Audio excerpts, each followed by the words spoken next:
Hello everyone. तो इसमें पहला क्वेश्चन हम स्टार्ट करेंगे। देखिए, विच one of the following is correct, कौन सा एक सही है, इसमें ये हमें बताना है। तो ए हमारा है, Nehru report 1928 had advocated the inclusion of fundamental right in constitution of India. ठीक है, तो बिल्कुल सही है, ये हमारा नेहरू रिपोर्ट था। ठीक है, 1928 का ये जो है इसमें एडवोकेट किया गया था कि फंडामेंटल राइट को जो है हमारे संविधान में शामिल किया जाए। ठीक है ना, इंक्लूड किया जाए। ठीक है, बी हमारा है, government of India act 1935 refer to the fundamental rights. ये कैसे होगा, ये गलत है। August offer 1940 included the fundamental rights, ये भी नहीं है, वहाँ पे इंक्लूड नहीं था, इन दोनों में नहीं है। फिर हमारा है, Cripps mission 1942 refer to fundamental. देखिए, हमारा सिर्फ जो एक ही आंसर सही है, नेहरू रिपोर्ट 1928। देखिए, Nehru report 1928 was in the favor of inclusion of the fundamental right in the constitution of India. So option A is correct. ठीक है, नेक्स्ट है, which one of the following statement is correct. सही कौन सा है, तो देखिए सही हम पहले एक बार देख लेते हैं, उसके बाद फिर देखेंगे। Rights are claims of citizens against the state. ठीक है, जो स्टेट है उसके अगेंस्ट जो है, जो सिटीजन्स के राइट्स यानी फंडामेंटल राइट है, वो स्टेट्स के अगेंस्ट क्लेम है। ठीक है, rights are claim of the citizens against the state. ठीक है, तो स्टेट के अगेंस्ट क्लेम है किसका, सिटीजन्स का, जो हमारे राइट्स हैं। ठीक है ना, तो ये जो है क्लेम है against the state. Rights are essential of the component for the development of human being. The importance of right has explained immensely and has given birth to the concept of the fundamental right, human right, etc. Right imposes restriction on the powers of state. तो ये बहुत important line है। जो rights हैं यानी fundamental rights हैं, वो impose करते हैं रिस्ट्रिक्शन किस पे, स्टेट के ऊपर। ठीक है, यानी कि अगर उन राइट्स को वायलेट किया जाता है स्टेट के द्वारा, तो ये स्टेट के ऊपर रिस्ट्रिक्शन है कि उस राइट को जो है वो क्रॉस करके आगे नहीं बढ़ सकते, यानी कि वो राइट एक बाउंड्री है उनके लिए। ठीक है ना, तो these are guaranteed against the state action. State के किसी भी आर्बिट्री एक्शन के अगेंस्ट ये गारंटी होता है, जो राइट होता है। Thus right are claims of the citizens against the state. Next हमारा क्वेश्चन है थर्ड, और इसमें कहा गया है, which one of the following is given the power to enforce the fundamental rights by the constitution. तो किसने कहा है, ये हमारा supreme Court and High court. ठीक है, जैसे रिट्स होते हैं ना हमारे, तो अभी देखते हैं। Article 13 of the constitution guarantees power of the judicial review to the Supreme Court and High Court in the case of violation of fundamental rights. ठीक है, तो आर्टिकल 13 ये कहता है कि अगर किसी भी केस में फंडामेंटल राइट को वायलेट किया जा रहा है, तो सुप्रीम कोर्ट और हाई कोर्ट जो है रिट्स को इशू कर सकते हैं। ठीक है, तो इसलिए जो है क्या कर सकते हैं, सुप्रीम कोर्ट और हाई कोर्ट जो है, अगर वायलेशन होता है फंडामेंटल राइट का, तो वो जो है रिट्स इशू कर सकते हैं। तो देखिए, सुप्रीम कोर्ट जो है आर्टिकल 32 और हाई कोर्ट आर्टिकल 226 के थ्रू रिट्स को जो है जारी करती है। इन एक्सरसाइजिंग देयर पावर्स में डिक्लेयर एनी लॉ और enactment passed by the legislature void और unconstitutional on the ground of contravention of the fundamental right. अगर कोई भी जो है लॉ, कोई भी इनैक्टमेंट जो है पास हो रहा है किसी लेजिस्लेचर के थ्रू, और वो जो है अगर किसी भी फंडामेंटल राइट को का कंट्रावेंशन है, on the ground of contravention of fundamental, मतलब फंडामेंटल राइट्स को वायलेट कर रहा है, ठीक है, कंट्रावीन कर रहा है, तो वो जो है अनकॉन्स्टिट्यूशनल और वॉइड होगा। ठीक है, अब हमारा फंडामेंटल राइट आर क्या है, जस्टिसेबल है, पता है ना आपको, जस्टिसेबल है। तो fundamental rights are enforceable by the court subjected to the certain restriction। ठीक है, नेक्स्ट है, the rights are called fundamental rights because. ये राइट्स जो है वो फंडामेंटल राइट्स क्यों हैं, बिकॉज क्या, it is written in constitution. Rights fundamental क्यों है, it is written in constitution. ठीक है, तो दूसरा है, it is democratic, it is public welfare, it is essential for personality development. तो ये जो है थोड़ा सा सेंटेंस गलत है। ठीक है, नेक्स्ट हमारा फोर्थ है, it is essential for personality development, और फिफ्थ हमारा, Parliament can not make laws against it. ठीक है, parliament can not make laws against it. तो ये हमारा 1, 4 एंड 5 सही है, 1, 4 एंड 5। ठीक है, तो क्या है, देखिए, rights are called fundamental rights because it is written in the constitution. लिखा हुआ है हमारा पार्ट 3 में, संविधान में लिखा हुआ फंडामेंटल राइट है। ठीक है, फिर फोर्थ क्या है, it is essential for the personality development. बिल्कुल सही है, अभी हमने पढ़ा भी था कि फंडामेंटल राइट्स जो है वो राइट्स दिए गए हैं सिटीजन को जिससे उनकी पर्सनैलिटी डेवलप होती है। चौथा क्या है, parliament can not make laws against it. बिल्कुल सही है। ठीक है, तो देखिए, fundamental rights are written in the constitution, they are essential for the personality development. ठीक है, और parliament can not make laws against the against the rights और against them since they are part of the basic structure of the constitution. तो ये जो हमारा right है, fundamental right, वो भी जो है बेसिक स्ट्रक्चर है, ठीक है, बेसिक स्ट्रक्चर है जिसको वायलेट नहीं किया जा सकता। अब देखिए फंडामेंटल राइट क्या है? Fundamental right can not be suspended, can be suspended by order of prime minister, ठीक है। तो फंडामेंटल राइट सस्पेंड नहीं कर सकता, प्राइम मिनिस्टर के ऑर्डर पे सस्पेंड कर सकते हैं। और नेक्स्ट हमारा है can be suspended on the will of president, can be suspended during emergency. तो हमने देखा था इमरजेंसी में ये जो है सस्पेंड कर सकते हैं, लेकिन आर्टिकल 2021 को छोड़ के बाकी के आर्टिकल्स हम सस्पेंड कर सकते हैं। देखिए fundamental rights are natural and non transferable, ठीक है, ट्रांसफरेबल राइट नहीं है, नॉन ट्रांसफरेबल है। और ये जो है हमारा क्या है, नेचुरल होते हैं। Fundamental rights can only be suspended during the emergency with which provisions has been given under article 358 and 359 of the constitution. Fundamental right under article 2021 can never be suspended, इसको हम सस्पेंड नहीं कर सकते, ठीक है ना। Article 358 and 359 of the constitution क्या कह रहा है? Fundamental rights under article 21, 22 can never be suspended, ठीक है, कैन नेवर बी सस्पेंडेड। तो और क्या है? Fundamental rights can only be suspended during emergency for which provisions has been given under article 358 and 359, ठीक है। 358 और 359 हमारा जो आर्टिकल कॉन्स्टिट्यूशन में दिया गया हुआ कि जो फंडामेंटल राइट है वो सस्पेंड हो सकता है ड्यूरिंग इमरजेंसी ओनली, ठीक है। Next, president of India has the power to suspend, कौन सा है? Fundamental rights describe in 21, 21A and fundamental describe in 19। तो देखिए fundamental rights describe in article 19 are automatically suspended under article 358। 358 article 358 के according जो है हमारा 19 आर्टिकल 19 जो है सस्पेंड हो जाएगा अगर इमरजेंसी का डिक्लेयर कर दिया गया है on the basis of war and external aggression. और इमरजेंसी भी किस बेसिस पे? वॉर और एक्सटर्नल एग्रेशन, ठीक है। अंडर आर्टिकल 352, हाँ, under article 352 where as president, sorry just a second, इसको फिर से देखते हैं। Fundamental rights are described in article 19 are automatically suspended under article 358, ठीक है, when emergency is declared on the basis of the war and external aggression, ठीक है। Under article 352 where as president has the power to suspend other fundamental rights including article 21A, ठीक है, president के पास power है, वो suspend कर सकते हैं जो और भी फंडामेंटल राइट्स जैसे 21A में है, ठीक है, 21A में है। अंडर आर्टिकल 359, ठीक है, it is not worthy that fundamental right obtain under article 2021 can not be suspended in any case, कभी भी सस्पेंड नहीं किया जा सकता। Also article 19 is not automatically suspended in case of declaration of emergency due to the arm rebellion, but then president suspend it under the article 359। ये automatically हमारा 19 भी suspend नहीं होता है, बट प्रेसिडेंट जो है अंडर आर्टिकल 359 को suspend कर देते हैं। दस 2 जो है करेक्ट आंसर यहाँ पे है, ठीक है, C एंड D।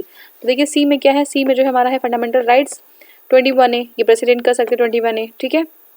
और फंडामेंटल राइट्स ये जो है 15 जो है 19, ठीक है, 19, ठीक है, राइट टू स्पीच, ये जो है आर्टिकल 359 के जो है अंडर सस्पेंड कर सकते हैं जो हमारे प्रेसिडेंट हैं। दस ये जो हमारे दोनों हैं वो सही हो जाएंगे। It is not worthy that it this is the reason why the public service commission has excluded this question. अच्छा ओके, ये एक्सक्लूड कर दिया गया क्योंकि 2 आंसर थे इसमें। नेक्स्ट हमारा है under which article of the constitution of India fundamental right have been provided to citizens. तो कौन से में है? 12 to 35 है, 12 to 35 पार्ट 3।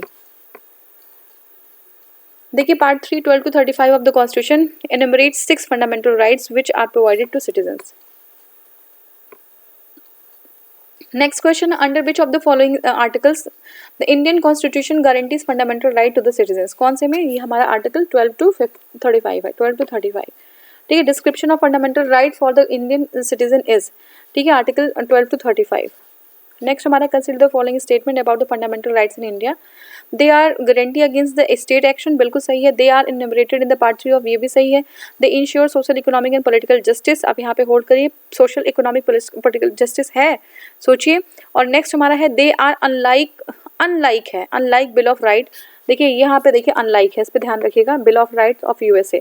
तो देखिए 1 and 2 हमारा करेक्ट है, ठीक है, यानी कि हमारा ये दोनों ही सही है, ठीक है। मतलब ये guarantee against the state action और they are enumerated in the part 3 of the constitution. ठीक है, यहाँ पे अनलाइक होने की वजह से गलत हो जा रहा है हमारा। और ये सोशल इकोनॉमिक पॉलिटिकल जस्टिस हमारे DPSP में है। देखिए, fundamental rights are guaranteed by the constitution of India against the state action. These rights have been enumerated in part 3 of the constitution, thus statement 1 and 2 are correct. Social and economic justice has been ensured by the directive principle of state policy, not by the fundamental rights, and these rights are like the bill of rights in the USA। तो इसलिए ये unlike कर दिया है, और जल्दीबाजी में answer ऐसे लग जाता है तो अनलाइक वो है, ध्यान रखिएगा, लाइक होना है मतलब वो बिल ऑफ राइट्स जैसा है USA के, तो ऐसा होता तो सही है, बट दे आर अनलाइक लिखा था उसमें। ठीक है, नेक्स्ट हमारा क्वेश्चन है, which one of the following articles of Indian constitution put an absolute limitation on the legislative power. ठीक है, तो एब्सोल्यूट लिमिटेशन जो है ये आर्टिकल 14 है, राइट टू इक्वलिटी। ठीक है, which of the following articles of Indian constitution puts okay put an absolute limitation on the legislative power। ये आर्टिकल 14 है। देखिए, under article 14 of the constitution of India equality before law and has been incorporated under article 14 the state shall not deny any person equality before law or equal protection of law। ठीक है, article 14 में क्या है of the constitution, equality before law has been incorporated. क्या incorporate किया गया है? Equality before law. Under Article 14, the state shall not deny any person equality before law or the equal protection of law within the territory of India on the grounds of religion, race, caste, sex, place of birth। ये 5 grounds हैं। Article 14 put an limitation on the legislative power। ठीक है, तो ये जो हमारा 14 है, क्योंकि वो डिस्क्रिमिनेशन नहीं कर सकते इन 5 ग्राउंड्स पे, इसलिए थोड़ा सा इनकी पावर को लिमिट किया गया है लेजिस्लेटिव के। ठीक है, नेक्स्ट क्वेश्चन है, in which article of the constitution equal protection of law is provided. तो हमारा पता है article 14 equal protection of law. Article 14 says that the state shall not deny any person equality before law और the equal protection of law within the territory of India. It confers right on all the person whether citizen और foreigners. कुछ rights हमारे सिर्फ citizens के लिए, कुछ rights foreigners के लिए भी हैं। The concept of equal protection of law is taken from the American constitution. ठीक है, इक्वल प्रोटेक्शन ऑफ लॉ किसके लिए है? अमेरिकन कॉन्स्टिट्यूशन से लिया गया है। ये क्या सजेस्ट करता है equal protection of law? Equality of treatment under the equal circumstances. ठीक है, equality of treatment under equal circumstances both the privileges confirmed and the liabilities imposed by the law. जैसे मान लीजिए कोई एक मैच देख रहा हो, ये मैच है अंदर चल रहा है, ठीक है ना, ये मैच अंदर चल रहा है, और यहाँ पे एक इंसान है, यहाँ पे दूसरा, और यहाँ पे तीसरा। ठीक है, अब कोई यहाँ से चढ़ के मैच देख रहा है, कोई यहाँ से देख रहा है, ठीक है, और एक जो है बहुत नीचे से देख रहा है, उसका सर यहीं तक पहुँच पा रहा है, वो नहीं देख पा रहा है मैच। तो इस केस में क्या हम जो है इक्वल ट्रीटमेंट कर सकते हैं इनका? क्योंकि ऑलरेडी इनके चेयर्स दोनों के बराबर है और इसके नीचे है, तो हम कैसे कर पाएंगे? या तो तीनों की एक लेवल में लगाओ, है ना, तब हम करेंगे। ठीक है, तो ये इसको क्या डिस्क्राइब करा है the equality of treatment under equal circumstances. Circumstances यहाँ इक्वल नहीं, अनइक्वल सर्कमस्टेंसेस है, तो यहाँ पे नहीं लगेगा ना। Equality of treatment under equal circumstances both the privileges conferred and liabilities imposed by the law. Next हमारा बी है, similar application of the same laws to all persons who are similarly situated। Similar application होगा same laws का, same law भी होगा, same application होगा सभी लोगों पे जो जिसकी सिचुएशन जो एक ही सिचुएशन में हो। ठीक है, जो एक ही सिचुएशन में हो। नेक्स्ट हमारा क्या है, the like should be treated like without any discrimination. अगर वो सब एक ही लेवल पे हैं तो उनको एक ही तरीके से ट्रीट किया जाएगा विदाउट एनी डिस्क्रिमिनेशन। तो ये हमारा है ये जो है हमारा क्या कौन सा है, ये है हमारा protection, equal protection of law. ठीक है, यूएस से जो लिया गया। नेक्स्ट क्वेश्चन है, right to equality is given in. तो राइट टू इक्वलिटी किस में है? आर्टिकल 14, 15, 14, 13, 14, 15। तो 13 में नहीं है, ये नहीं, हमारा 1 नहीं है। अब 1 जहाँ जहाँ यहाँ पे काट दीजिए, ऑल ऑफ द अबव इसमें भी है, तो आर्टिकल हो जाएगा ऑलरेडी 2, 3, 4। ठीक है, देखिए, right to equality has been incorporated in part 3 of the Indian constitution under article 14 to 18। Article 14 deals with the right to equality. Article 15 deals with the provision of discrimination on the ground of religion, race, caste, sex, place of birth. Article 16 deals with the equality of opportunity in the matter of public employment. Article 17 deals with the abolition of untouchability. Article 18 deals with the abolition of title. Therefore, Article 14, 15, 16 provides for the equality, right to equality. 15 किस पर deal करता है? Prohibition of discrimination. तो ये हो गया आपका। Next question है, under which article of the constitution reservation in admission to educational institution including the private and unaided to OBC and SC and ST is made. ठीक है, तो ये हमारा है 15(2). ठीक है, 15(2) डिस्क्रिमिनेशन वाला। ठीक है, क्या है इसमें, under which article of the constitution reservation in admission to educational institution including the private and unaided to OBC and ST is made. तो आर्टिकल 15(5) में है। देखिए article 15 is related to the prohibition of discrimination on the ground of religion, race, caste, sex, place of birth. Clause 5 to this article empowers the state to make, clause 5 क्या empower करता है, empowers the state to make such special provision relating to the reservation in admission. ठीक है, admission में reservation for the scheduled caste, scheduled tribes in educational institution which include private educational institution where whether aided और unaided, चाहे वो government add कर रही हो उसमें, चाहे वो अनएडेड हो। ठीक है, वेदर एडेड और अनएडेड। ठीक है, bye the state other than the minority, other than, अब ये देख लीजिए, other than the minority educational institution referred to the clause 1 of article 30. 93rd amendment act 2005 enable the provision of the reservation 21% 27% for other backward classes in the government as well as private educational institution. ठीक है, तो आपका चाहे added हो, चाहे unaided हो, private हो या पब्लिक हो, उसको छोड़ के, माइनॉरिटीज़ के इंस्टीट्यूशन, एजुकेशन इंस्टीट्यूशन को छोड़ के यहाँ पे रिजर्वेशन मिलेगा शेड्यूल कास्ट और शेड्यूल ट्राइब को।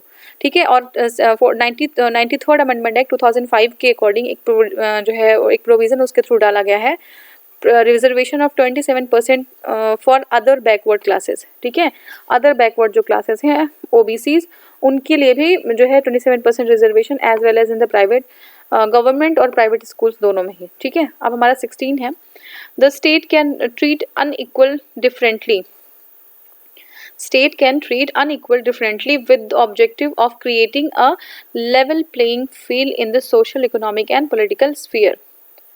ठीक है, क्या है, state can treat unequal differently with the objective of creating a level playing field in the social, economic and political spheres. बिल्कुल सही है। अभी जो हमने अभी एग्जाम्पल देखा था, मैच देख रहे हैं लोग और किस तरीके से जो है वहाँ पे चेयर अरेंज है, तो वही है बिल्कुल। अगर जो है स्टेट जो है ट्रीट कर सकती है अनइक्वल ट्रीटमेंट कर सकती है, मतलब अगर वो लेवल प्लेइंग फील्ड को क्रिएट करने के लिए, समझ रहे हैं। रीज़न क्या है, among equals the law should be equal and equally administered। ठीक है, तो देखिए ये हमारा जो है डी हो जाएगा, बोथ हे आर ट्रू, और दोनों ही जो है, and R is the correct explanation of A. ठीक है, both A and R true, among equal the law should be equally administered, तो दोनों ही सही है। देखिए state can treat unequal differently as equal protection of law guaranteed by the article 14 does not mean that all law must be general in character. There are reasonable classification varying to the needs of different classes of persons with the objective of creating a level playing field in the school, economic and political sphere. ठीक है, but among the equals the law should be equal and equally administered. ठीक है, तो हमारा दोनों ही सही है। Which article of the Constitution gives the precedence to the constitutional provision over the laws made by the Union Parliament and State Legislature? तो ये आर्टिकल हमारा 13 है। ये क्या कहता है, ये जो है प्रेसिडेंस देता है constitutional provisions over the laws made by the union and parliament. अब देखिए union parliament and state legislature, देखिए article 13 of the constitution makes the provision that pre constitutional laws. ठीक है, यानी कॉन्स्टिट्यूशन बनने के पहले जो लॉज थे and the post constitutional laws, ठीक है, if inconsistent with the provision of the fundamental rights enumerated in part 3 shall be void to the extent of such inconsistency। ठीक है, तो ये कहा गया है कि चाहे प्री कॉन्स्टिट्यूशन कोई लॉज हो, चाहे वो जो है पोस्ट कॉन्स्टिट्यूशन लॉज हो, अगर वो फंडामेंटल राइट जो हमारे पार्ट 3 में है उनका कोई भी पार्ट, जिस एक्सटेंट तक वो इनकंसिस्टेंट है वहाँ से उसको निकालना पड़ेगा। तो इसी को डॉक्ट्रिन ऑफ इक्लिप्स भी बोलते हैं। ठीक है, article 245 is related to the extent of laws made by the parliament and by the legislature of the state। ठीक है, आर्टिकल 326, देखिए आर्टिकल 226 में क्या है, related to the extent of laws made by parliament and by the state legislature of state, and article 326 में क्या है, It is related to the election of the Lok Sabha and Legislative Assembly of the state, and Article 32 is for the constitutional remedies. तो यहाँ पे ये option में इसलिए बताया जा रहा है, ठीक है। तो आर्टिकल 245 क्या है? Extent of laws made by the parliament and by the state legislature. 326 में क्या है? Election of Lok Sabha and legislative assemblies of the state, और आर्टिकल 32 में कॉन्स्टिट्यूशनल रेमेडीज है, ठीक है। तो ये हमारा हो गया। नेक्स्ट क्वेश्चन है, the main objective of article 13 of the constitution is to secure the paramountcy of the constitution, ठीक है, is to secure paramountcy of the constitution. Main objective of article 13, ठीक है, main objective of article 13 of the Indian Constitution is to secure the paramountcy of Constitution regarding, किसके regarding fundamental rights, ठीक है। अगर fundamental को right को कोई violet करेगा तो उसको जो है हम इनकंसिस्टेंट जो है बना देंगे, उसको हम वहाँ से उसको वैलिड नहीं मानेंगे, ठीक है। Which one of the following articles of the Indian constitution belongs to different category? 14, 15, 16 और 19। तो ये हमारा 19 है। यहाँ पे जो है फ्रीडम ऑफ स्पीच से है, और ये राइट टू इक्वलिटी 14, 15, 16 और 17, 18 ये राइट टू इक्वलिटी है, ठीक है। देखिए, in the given articles, article 19 belongs to a different category as it comes in the category of the right to freedom. Article 19 deals with the protection of certain rights such as freedom of speech and expression, ठीक है, assemble peacefully without arms, to form association और union, to move freely throughout the territory of India, to reside and settle in any part of the territory of India, to practice any profession or to carry any occupation, trade or business, ठीक है। Next हमारा है in the Indian constitution right to freedom is guaranteed by 4 articles, ठीक है। Right to freedom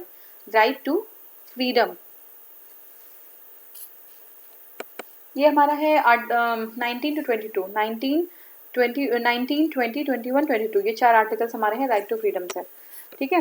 तो right to freedom is guaranteed in Indian constitution from article 19 to 22, whereas 19 deals with the protection of certain rights including the right to freedom of speech, और क्या है हमारा peaceful assembly of association और union, move freely, settle and reside, और article 20 deals with the protection in respect of conviction of offences, ठीक है। 20 में क्या है? Protection in respect of conviction of offences. Article 21 deals with the right to life and personal liberty. Article 22 leads to the protection of against the arrest and detention in certain circumstances. Next question है, which of the following enabled the Supreme Court of India to reduce a fundamental right to equal pay for equal work, ठीक है। तो ये कौन सा हमारा है? ये है हमारा ABC ऑल टुगेदर। कौन सा है? क्या है? सुप्रीम कोर्ट को इनेबल करता है हम, कौन सा? Supreme court of India to deduce a fundamental right to equality, right to equal pay for equal work. The word socialist use in the preamble of constitution, बिल्कुल। रीड विद द आर्टिकल 14, बिल्कुल सही, right to equality है। Read with the article 16, ठीक है, read with the article 16, तो ये भी सही है, ठीक है। ऑक्यूपेशन है इसमें, तो देखिए word socialist in the preamble, article 14, 16 and article 39D, ठीक है। 14, 16 and 39D, 14, 16 and 39D together with the preamble enable the court to deduce the right to pay for equal work as a fundamental right. Next question है, prohibition of discrimination on the ground of religion etc. Article 15 of the Constitution is a fundamental right classified under, तो ये क्या है? Right to equality है, D होगा, ठीक है। Prohibition of discrimination on the ground of religion, race, caste, sex, place of birth is a fundamental right which is provided in article 15 of the constitution under the category of equality, right to equality, ये 14 to 18 है। Next question is, in the Indian constitution the right to equality is granted by 5 articles, कौन सा है? ये 14 to 18, ठीक है, 14 to 18। Which one of the following is not included in the fundamental right to equality? Which one of the following is not included in fundamental right to equality as enshrined in the Indian Constitution? ठीक है, तो right to equality में कौन सा नहीं है? तो देखिए, इकोनॉमिक इक्वलिटी नहीं है, इक्वलिटी बिफोर लॉ है, सोशल इक्वलिटी है, इक्वल अपॉर्चुनिटी, बट इकोनॉमिक जो है इक्वलिटी नहीं है। Right to equality does not include the economic equality as a fundamental right. Next question is, which provision of the constitution right is directly related to the exploitation of children? ठीक है, तो ये है 24, ठीक है 24 है। और यहाँ पे नेक्स्ट हमारा देखिए एक्सप्लेनेशन हम देखेंगे पहले। तो article 24 of the constitution is related to the right against exploitation of children. This article prohibits the employment of children under the age of 14 years in any factory. अब 14 साल से कम है तो किसी फैक्ट्री में, किसी माइन में, किसी भी इंगेजमेंट में and any other hazards employment वो प्रोहिबिटेड है, ठीक है, अंडर द एज ऑफ 14, याद रखिएगा as of 14।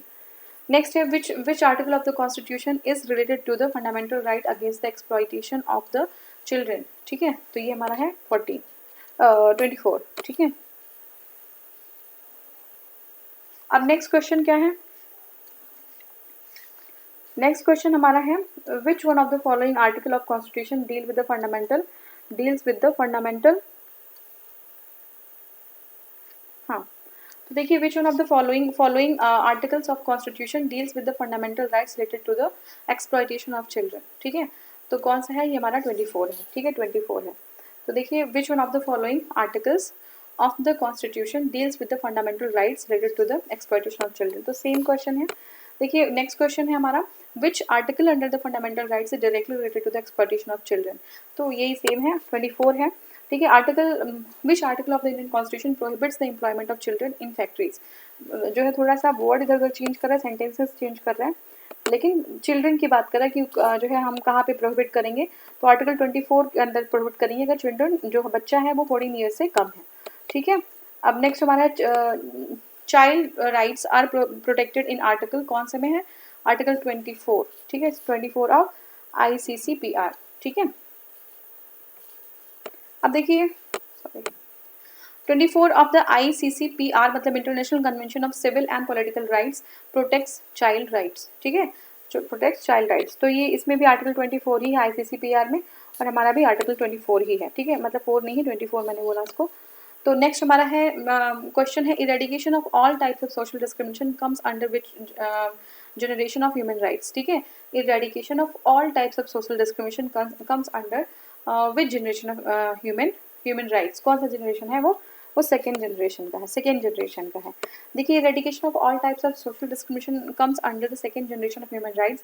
First generation of human rights deal with the liberty, पहला जो जनरेशन है वो लिबर्टी से डील करता है, and participation of in the political life, ठीक है, लिबर्टी याद रखिएगा, liberty and participation in the political life, ठीक है, they are fundamentally civil and political in nature. Third generation of human right refers to the community and the collective rights, ठीक है, community and the collective rights। Jharkhand PCS ये जो हमारा C उनको सही माना है इन्होंने, थर्ड जनरेशन माना है, बट ऑप्शन हमारा सेकेंड जनरेशन लिखा हुआ है। देखिए under what provision the constitution untouchability has been abolished, तो हमारा अनटचेबिलिटी किसमें? आर्टिकल 17 में है, उसको अबॉलिश किया गया। Article 17 अबॉलिशेस untouchability and declares that it's practice in any form is forbidden, ठीक है, इसका जो है किसी भी फॉर्म में हम प्रैक्टिस करते हैं उसको हम जो है फॉरबिड करते हैं, उसको जो है हम नकारते हैं। And the enforcement of any disability arising out of untouchability shall be an offensive and punishable bye law, ठीक है ना, क्या है देखिए यहाँ पे है forbidden and enforcement of any disability arising out from untouchability shall be offensive and punishable by law. किसी भी तरीके से हम अगर अनटचेबिलिटी प्रैक्टिस कर रहे हों कि ये जो है वेल मेरा है, ये कुआं मेरा है, यहाँ पे आप नहीं कर सकते, या किसी पर्टिकुलर रेस्टोरेंट में आप नहीं खाना खा सकते बैठ के, इस तरीके का कोई भी डिस्क्रिमिनेशन होता है तो वो पनिशेबल है बाय लॉ, ठीक है। In which of the following articles of Indian constitution the abolition of untouchability has been guaranteed, ठीक है, तो हमारा अनटचेबिलिटी किस में है? 17, ठीक है, मतलब अनटचेबिलिटी है, मतलब अनटचेबिलिटी को जो है के अगेंस्ट जो है लॉ बनाएगा, उसके विरुद्ध एक लॉ है, ठीक है। नेक्स्ट हमारा है 24 which article of Indian constitution eradicates untouchability and prohibits its practice in any form, ठीक है, तो ये आर्टिकल 17 है, आर्टिकल 17, ठीक है। तो देखिए article 17 of Indian constitution deals with, ये किसे डील करता है? तो it deals with abolition of untouchability, ठीक है, एबॉलिशन ऑफ अनटचेबिलिटी। नेक्स्ट है question which one of the following articles of constitution abolish untouchability, तो ये अनटचेबिलिटी 17 में याद रख लीजिएगा, ठीक है। A court can presume what any sorry, a court can presume that any act constituting offense was committed on the ground of untouchability if such offense is committed in relation to, ठीक है, तो किस relation में है, a member of scheduled caste, SC के against कोई इस तरीके का है, तो अगर कुछ मतलब ऐसा ऑफेंस किया जा रहा है, ठीक है ना, on the ground of untouchability, अगर वो मेंबर जो है शेड्यूल कास्ट का है तो वो जो है वो हम ऑफेंस मान सकते हैं, हम उसको ग्राउंड बना सकते हैं कि आर्टिकल 17 को ये वायलेट कर रहा है, अनटचेबिलिटी जो है यहाँ पे अनटचेबिलिटी फॉलो की जा रही है, ठीक है ना। तो ये हो गया हमारा।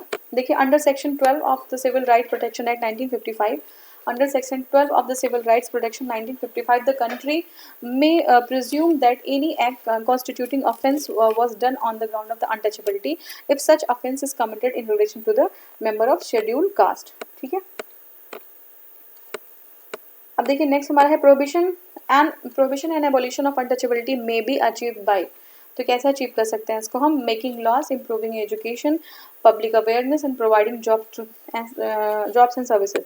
देखिए इनडायरेक्टली ये कर सकते हैं बट डायरेक्टली ये नहीं कर सकते, तो 1 2 3 मेरे अकॉर्डिंग से होना चाहिए। देखिए इसमें हाँ ये जो है ना 1 2 3 है, बट ऐसे अगर देखने पे लगेगा कि जॉब को प्रोवाइड करके अनटचेबिलिटी हम खत्म कर सकते हैं, लॉन्ग टर्म पे ऐसा नहीं है कि ये बिल्कुल गलत है, ठीक है ना, जॉब प्रोवाइड कर देंगे, अनटचेबिलिटी जो है नेक्स्ट जनरेशन में कैसे खत्म कर पाएंगे आप, वहाँ पे कुछ टाइम के लिए हो सकता है कि आप स्ट्रेटा को थोड़ा अप कर दे रहे हैं, बट ऐसा पॉसिबल नहीं है लॉन्ग टर्म में, तो ये जो है ये सही नहीं होगा, चौथा गलत है हमारा, 1 2 3 ही सही है, ठीक है। अनटचेबिलिटी में be abolished by the improving the education system, making laws and increasing public awareness, but providing jobs to the people is not a proper solution to abolish untouchability, ठीक है। नेक्स्ट है which one of the following fundamental rights are was amended as a result of decision of the Supreme Court of India in the state of Madras versus Champakam Dorai Rajan case, ठीक है, चंपकम दोराई राजन case की बात कर रहे हैं versus Madras state, तो ये हमारा है राइट अगेंस्ट डिस्क्रिमिनेशन। देखिए right against discrimination was amended following the supreme courts verdict in the case of the state of Madras versus the Champakam Dorai Rajan. In article 15 clause 4 was added by the first constitution amendment act 1951 for making special provisions for advancement of the socially and educationally backward classes, ठीक है। Next हमारा question है विच articles of the constitution, अब देखिए इसमें कोई explanation अगर आपको चाहिए तो देखिए इसमें आर्टिकल जो 15 है ना क्लॉज 4 वो ऐड किया गया, ठीक है, और ये कब ऐड किया गया ना हमारा फर्स्ट कॉन्स्टिट्यूशन अमेंडमेंट 1951, ठीक है, किस लिए, for making special provisions for advancement of socially and educationally backward classes, ठीक है, तो जो क्लासेस हैं, जो लोग हैं जो सोशली और एजुकेशनली दोनों ही जो है तरीके से बैकवर्ड क्लास से बिलोंग करते हैं, ठीक है ना, उनके लिए एक स्पेशल प्रोविजन बनाया गया, ठीक है, उनके एडवांसमेंट के लिए, ठीक है ना, उनके एडवांसमेंट के लिए स्पेशल प्रोविजन बनाया गया अंडर आर्टिकल 15 क्लॉज 4, ठीक है, added by the constitution amendment act 1951, तो याद रखिएगा इसको। और ये जो है केस याद रखिएगा, केस आपका है state of Madras versus Champakam Dorai Rajan, ठीक है। नेक्स्ट है which article of the constitution of India is related with the freedom of press, तो आपको पता है ये आर्टिकल 19 सबको पता है ये, ठीक है।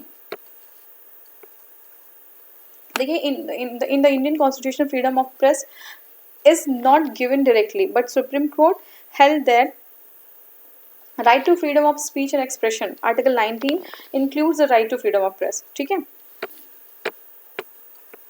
अब देखिए 41st क्वेश्चन से हम नेक्स्ट वीडियो में स्टार्ट करेंगे, ठीक है, अभी 40 क्वेश्चन हमने कवर किया है, ये आई थिंक इसमें 130 क्वेश्चन ऐसे ही है, तो हम 2 पार्ट्स और लेके आएंगे और ये फंडामेंटल राइट हमारा यहाँ पे कंप्लीट हो जाएगा, ठीक है। तो thank you so much for watching, next video में हम स्टार्ट करेंगे 41st क्वेश्चन से, थैंक यू।